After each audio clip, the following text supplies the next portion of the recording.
Assalamu alaikum wa rahmatullahi wa barakatuh. Domin ɗebe kwalkwatar idonka, biyo mu don ganin wasu ƙayatattun bidiyoyi tsaftatattu masu amfani, waɗanda za su ƙayatar da kai, su ilmantar da kai, kana kuma su nishaɗantar da kai. Wannan wani irin nau'in hannun ƙoha ne na zamani, wanda ake saka ma lambobin sirri ko kuma digital imprints, yayin da za a buɗe ƙohar a shiga maimakon a saka makulli.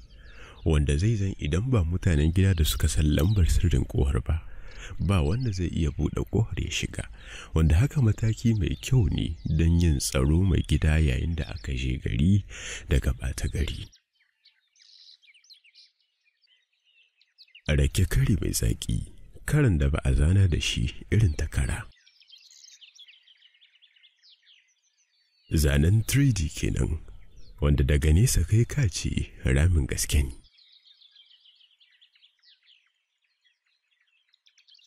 Wannan irin almakashin mai baki biyu kafin mutum ya fara amfani da shi sai ya yi training, saboda ga dukkanin alamu yana da sarƙaƙiya don kar a je wajen ka yanke wannan gehen ka haɗa da nan duka ka yanki, ko kuma ka yanke wannan gehen da ba shi ka nuhata ba.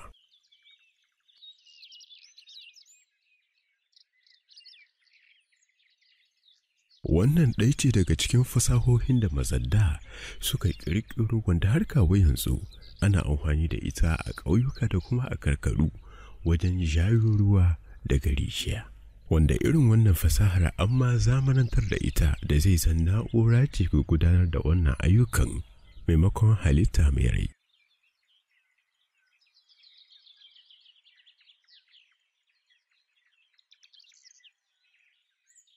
Wannan wani ƙwararre ne a gyaran wayar salula, inda yake ga kwance salular ɗaya bayan ɗaya. Yanzu kuma zai sake mai da salular ɗaya bayan ɗaya tare da canza mata sabon gida.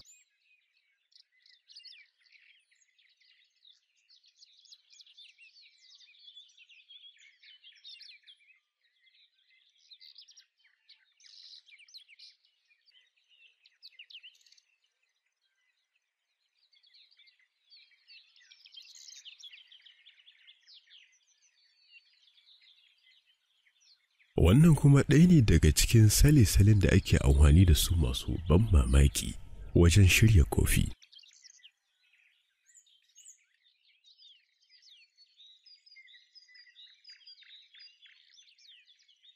Idan gilashi ya fashe muddin bai tarwatse ba, aka iya a gyara shi idan aka bi irin wannan hanyar.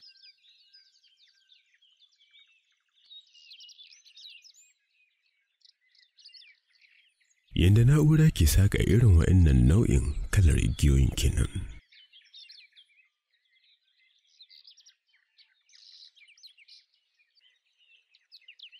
Irin ƙarfin hasken wannan hitilar akan iya a kunna wuta da shi. Kamar yadda ruwa ma ana iya yanka wani abu da su idan aka sa su a na'urar da za ta riƙa horzo ruwan da ƙarfi. Kamar yadda kake gani nan da ƙarfin ruwan ne wannan yake ɓamɓare bawon wannan kwakwar.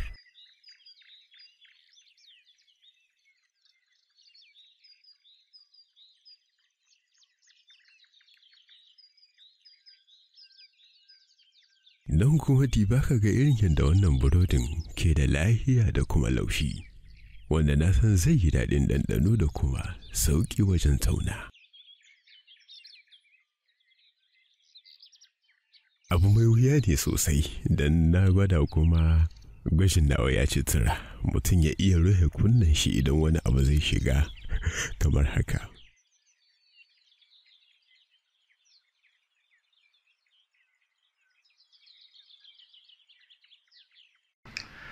Na san wannan bidiyon ya ƙayatar da kai kuma ka amfana.